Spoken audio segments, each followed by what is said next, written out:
Whenever you are out and about in the facility, take careful note of your primary and secondary exits. Be aware of the nearest fire alarm pull station and fire extinguisher. Take the time to read and understand the emergency evacuation plan and procedures carefully. Also, know the location of the assembly points.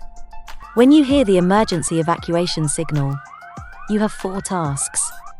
These can be remembered by the acronym RACE. The R is for rescue. Rescue anyone in immediate danger, but never put yourself in danger. A is for alarm. Sound the alarm by calling the emergency number. And if available, activate the pull station alarm. The C is for confine. Confine the fire by closing all doors and windows. E is for extinguish or evacuate. Use the fire extinguisher. However, if the fire is too large, evacuate. Operate the fire extinguisher by remembering the acronym PASS. Once you are in a safe position, ensuring to maintain a clear exit behind you. P. Pull the pin. A. Aim the nozzle. S. Squeeze the handle.